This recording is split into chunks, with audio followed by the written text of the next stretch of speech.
Vamos a hablar de el velo del templo que se rasgó.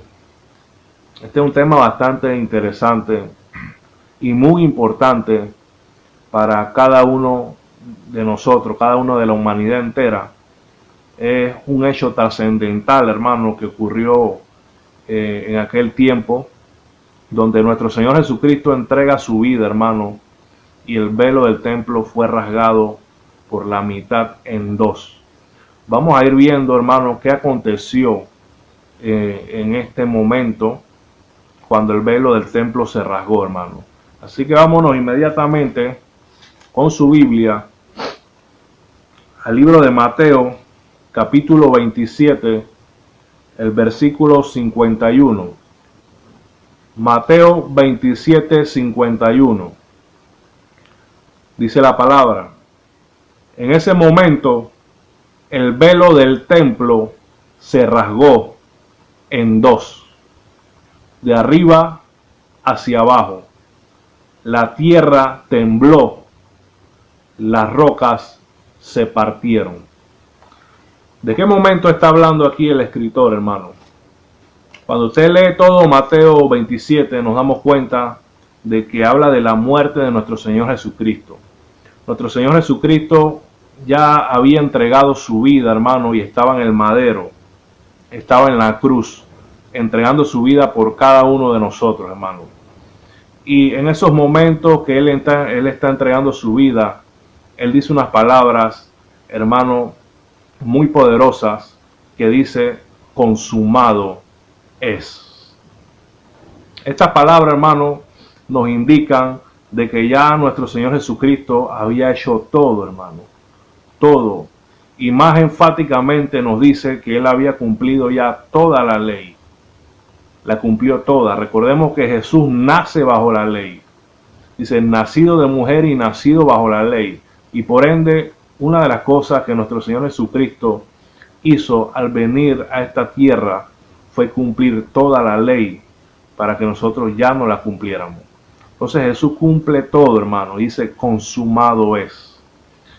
Cuando Jesús entrega su vida y cuando Jesús muere, la Biblia dice en el pasaje que leímos hace un momento, Mateo 27, 51, en ese momento el velo del templo se rasgó en dos.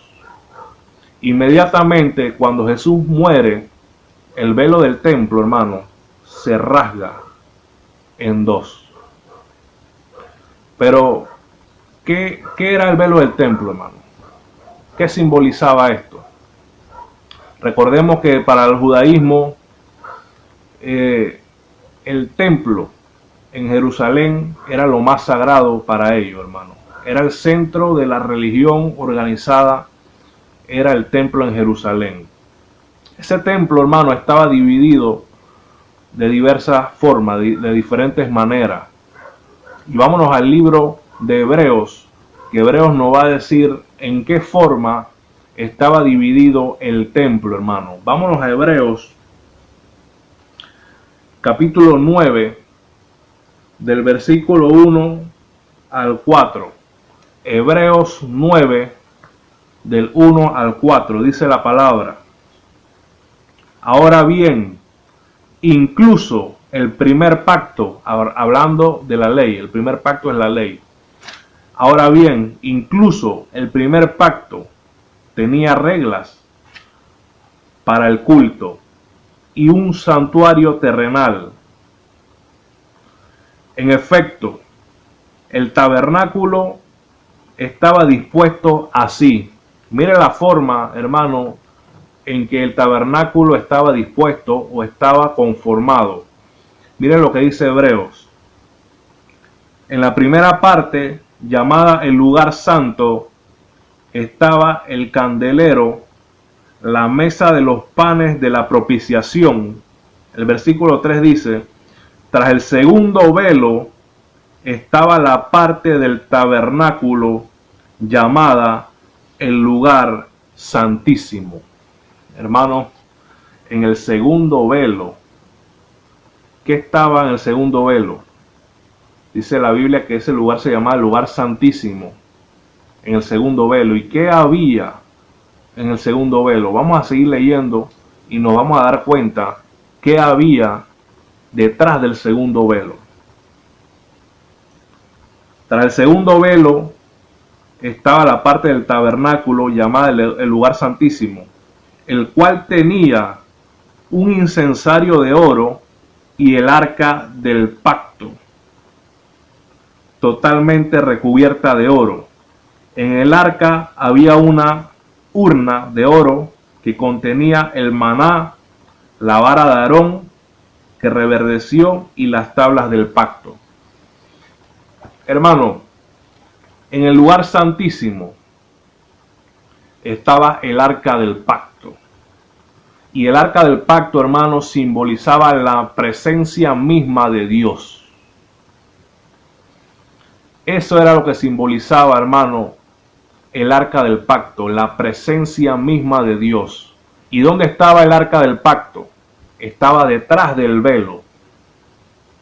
¿Qué nos indica esto, hermano? Esto nos indica, hermano, que en aquellos tiempos de la ley era muy difícil que una persona como usted y como yo entráramos directamente a la presencia de Dios. Cuando usted se va al libro de Levítico, hermano, el capítulo 16, allí nos dicen cómo el sacerdote entraba al lugar santísimo y solamente entraba una vez al año en el día de la propiciación para ofrecer los holocaustos. En aquel tiempo así funcionaban las cosas. Había un mediador entre Dios y los hombres, y ese mediador era un sacerdote que ofrecía sacrificios una vez al año, en el día de la expiación. Y ese sacerdote tenía que entrar, hermano, detrás del velo. Ese sacerdote tenía que entrar cada año al lugar santísimo a ofrecer, hermano, holocaustos, a ofrecer ofrendas para el perdón del pecado. Pero cuando Jesucristo muere, hermano, entrega su vida en la cruz del Calvario, la Biblia dice que el velo del templo se rasgó por la mitad. Hermano, el velo del templo simbolizaba a Jesucristo mismo. El hombre tenía que atravesar el velo, o por medio de atravesar el velo, él iba a buscar a Dios. Pero también, hermano, era una forma de decirle al pueblo que nuestros pecados nos alejaban de Dios. Pero cuando Jesucristo muere, hermano, ya no había necesidad de hacer tantas rituales, tantas cosas para entrar a la presencia de Dios. Porque en aquellos tiempos, hermano, no cualquiera podía entrar a la presencia de Dios. Solamente eran los sumos sacerdotes que podían entrar a la presencia de Dios, hermano. Y si había algo malo en ellos, inmediatamente morían instantáneamente. Instantáneamente morían. Entonces, ¿qué sucede con este sacrificio, hermano, de Jesús en la cruz del Calvario? Sucede, hermano, que ya no tenemos a un mediador humano que nos acerque a Dios o que ofrezca holocausto por el perdón de nuestros pecados, hermano. Y esta es una de las tantas cosas que la Iglesia Católica, hermano, está errada, porque ellos usan un modelo del tiempo de la ley, donde ellos creen que el sacerdote todavía es el intermediario entre Dios y los hombres. Y no, hermano, no. Jesús, cuando muere en la cruz del Calvario y el velo se rasga, eso simboliza, hermano, que ya no tenemos que esperar que otra persona ofrezca esos sacrificios por nosotros para el perdón de nuestros pecados. Ya nosotros podemos entrar directamente, hermano, a la presencia de Dios. Miren lo glorioso, hermano, de ese momento. Eso fue algo poderoso, hermano. Poderoso, hermano. Que usted pueda entrar directamente a la presencia de Dios. Wow, eso no tiene precio, hermano. Eso es algo tremendo, hermano. Y vemos que los sacerdotes en aquellos tiempos, dice la tradición judía, que ellos cuando entraban al templo, muchos entraban con unas campanas y con una soga atada en el pie. Eso es lo que dice la tradición judía, con una soga atada en el pie, porque ellos entraban, pero ellos no sabían si iban a salir de allí. Y dice que cuando ellos morían, eran jalados por esa soga para sacar el cuerpo, hermano, del lugar santísimo. Porque ahí el que entraba con pecado, hermano, instantáneamente moría. Moría, hermano. Pero hoy en día, gracias al sacrificio perfecto de nuestro Señor Jesucristo en la cruz del Calvario, el Cordero de Dios inmolado en la cruz, hermano, usted y yo tenemos acceso al trono de la gracia y podemos entrar directamente a la presencia misma de Dios. Vamos con nuestra Biblia, hermano, al libro de Hebreos, capítulo 4, el versículo 16. Dice la palabra: acerquémonos pues confiadamente al trono de la gracia para alcanzar misericordia y hallar gracia para el oportuno socorro. Hermano, entremos confiadamente al trono de la gracia. Jesucristo ya lo hizo todo, hermano. Él dio su vida en la cruz del Calvario. Ya nada, no hay ningún velo que nos separe de la presencia de Dios. Podemos entrar confiadamente al trono de la gracia. Usted y yo lo podemos hacer. ¿Qué le impide a usted entrar confiadamente al trono de la gracia? Desecha el pecado y entre al trono de la gracia, porque ya Jesucristo lo hizo todo en la cruz del Calvario, hermano. Ya lo hizo todo. Ya nosotros no tenemos que hacer tantas cosas.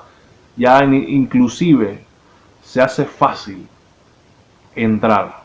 Se hace muy fácil. En aquellos tiempos no todos tenían ese acceso. No todos tenían ese acceso a llegar al lugar santísimo, donde estaba el arca del pacto que representaba la presencia misma de Dios.